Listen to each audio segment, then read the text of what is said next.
Bonjour, j'espère que vous allez bien. Alors la dernière fois, on vous a proposé un investissement spéculatif. Là, on va vous proposer quelque chose de très différent.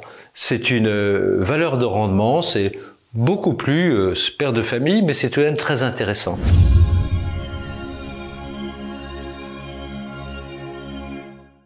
La question qu'on s'est posée, que beaucoup d'entre vous nous ont posée, c'est est-ce qu'il faut investir dans les centres commerciaux?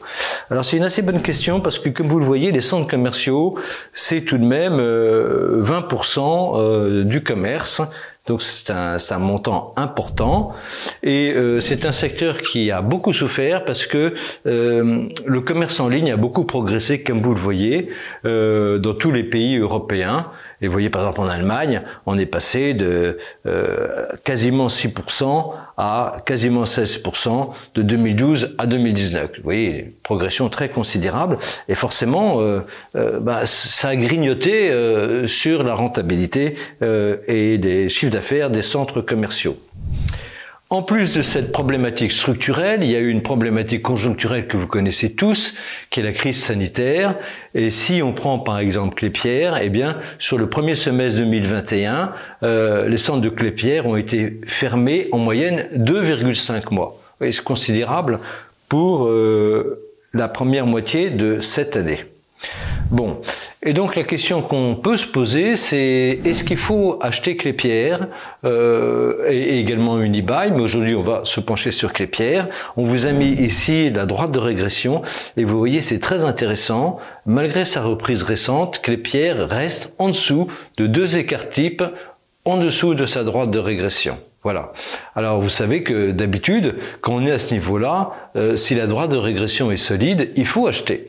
Donc on va s'interroger sur la solidité de Klépierre. Alors Klépierre, c'est une très grande société qui a un portefeuille qui est valorisé à 22 milliards d'euros, qui a 1,1 milliard d'euros de revenus, 11 200 baux commerciaux, 3 800 enseignes, 1100 salariés, 4,3 millions de mètres carrés de surface commerciale. Alors oui, c'est très très important.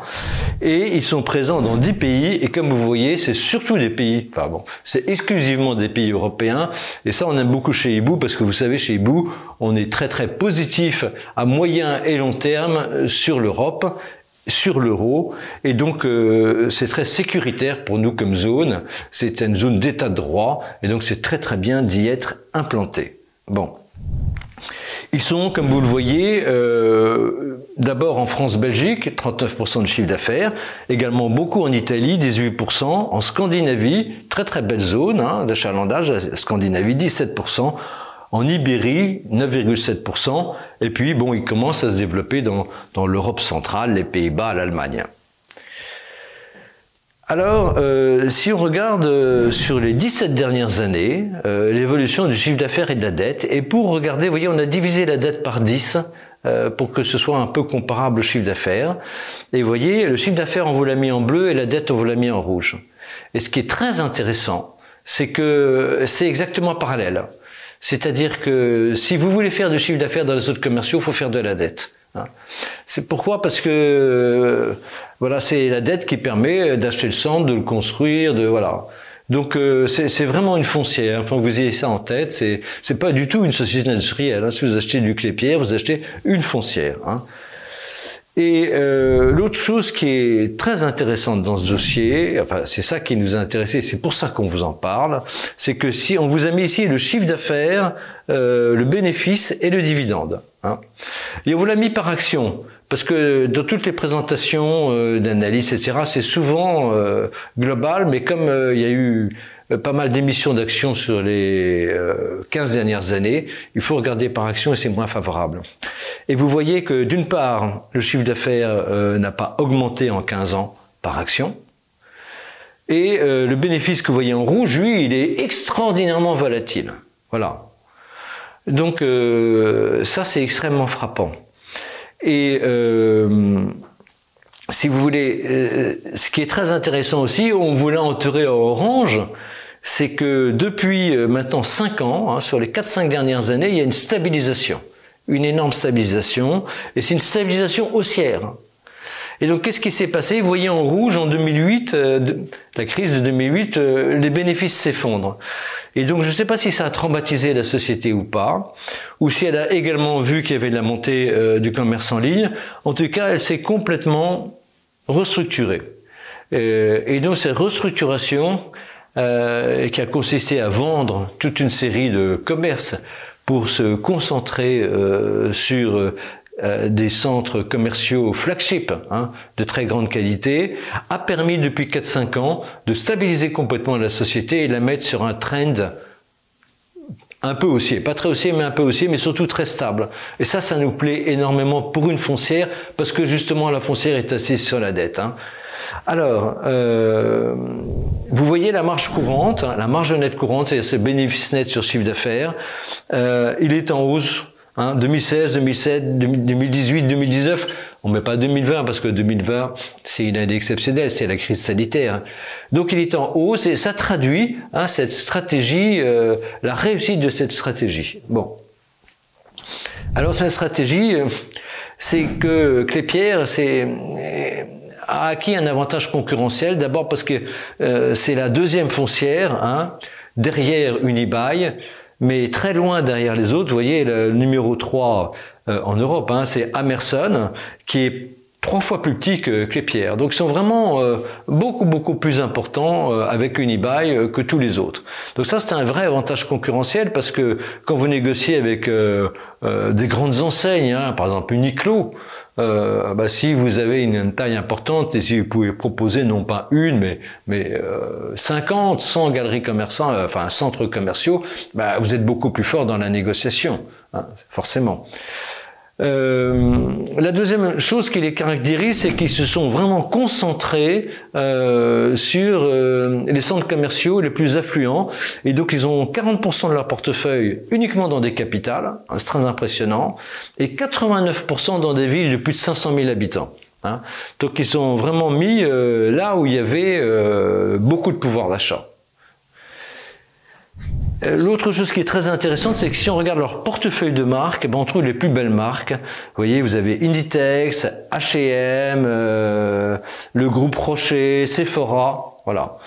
Donc quand on a les plus belles enseignes, parce qu'on a les plus beaux centres commerciaux, on attire les clients. Et si on attire les clients, on attire les autres enseignes et on peut faire des prix élevés. Voilà, c'est une belle stratégie de montée en valeur.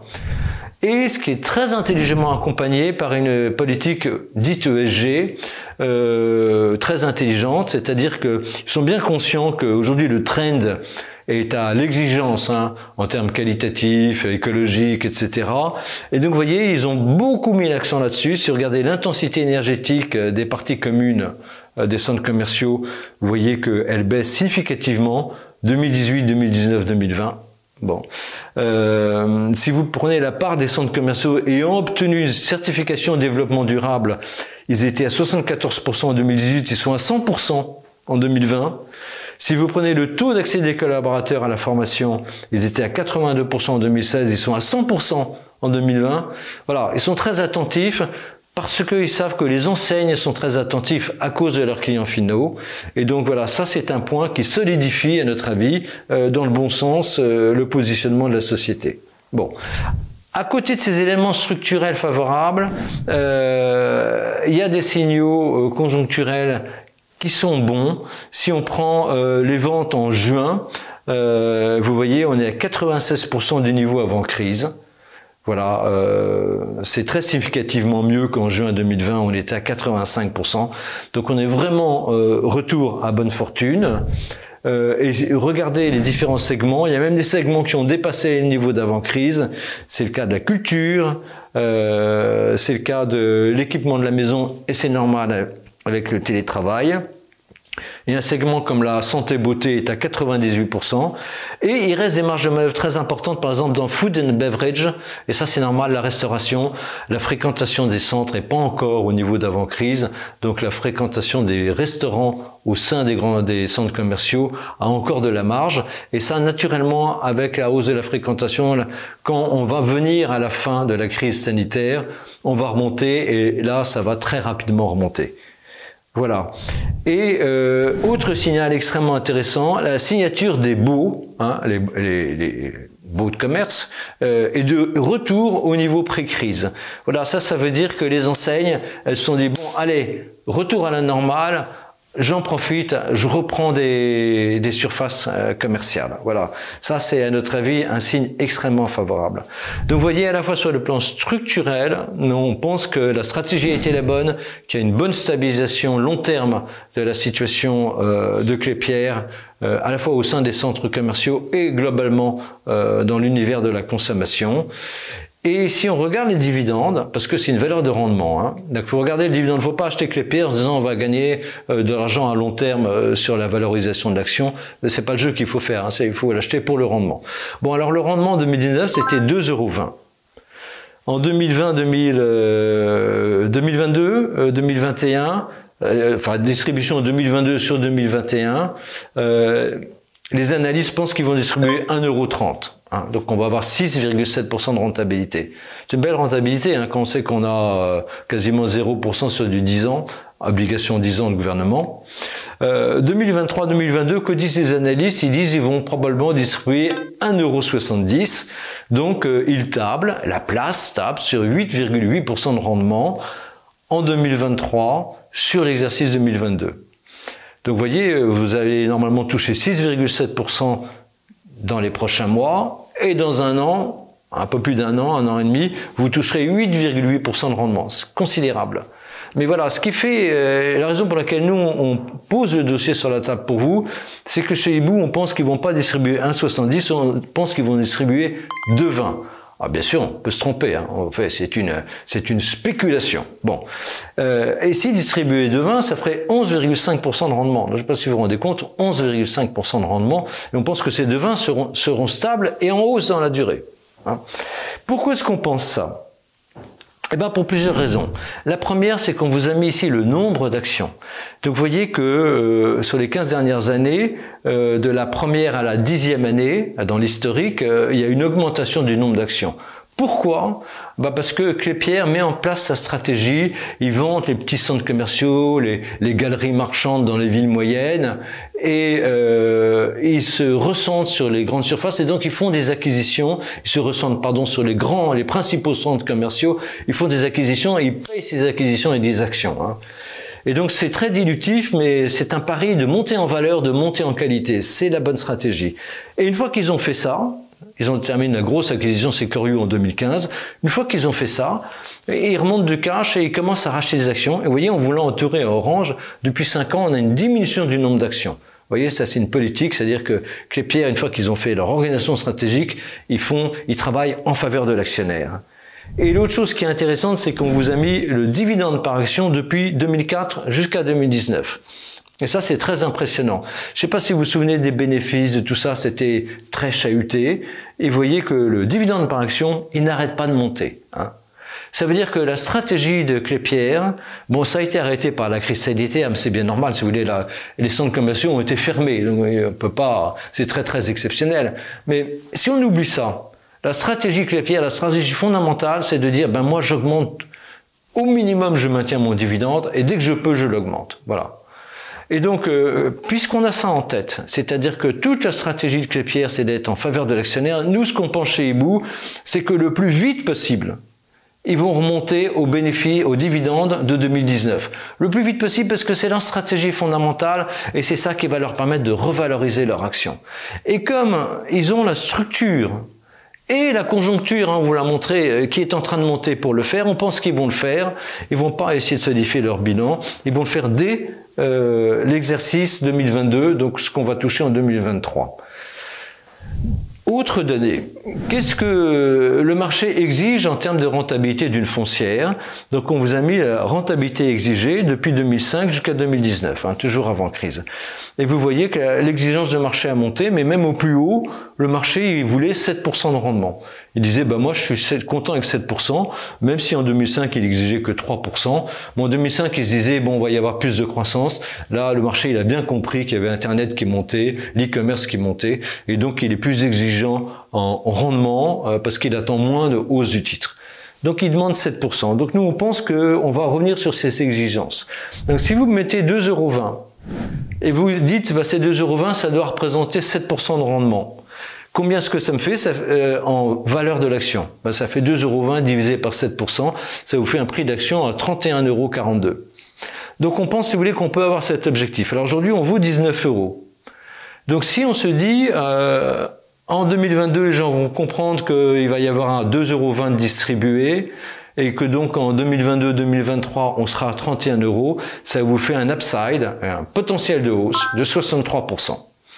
Donc voilà un dossier que nous, on pense sécuriser en raison de la qualité stratégique de la société, parce que les centres commerciaux, ils vont pas croître, mais ils vont pas disparaître. Dans les prochaines décennies, on continuera à aller dans des centres commerciaux. Et donc, on est assez sûr chez eBook qu'on va assez rapidement retrouver 11,5% de rendement, donc 2,20 € par action. Et on a cette cerise sur le gâteau que ça vienne plus vite que prévu, que ça vienne dès 2022 et qu'à ce moment-là, on ait rapidement un upside de 63%. Voilà. J'espère que vous ferez un bon investissement avec ce dossier et à très bientôt avec l'équipe eBook.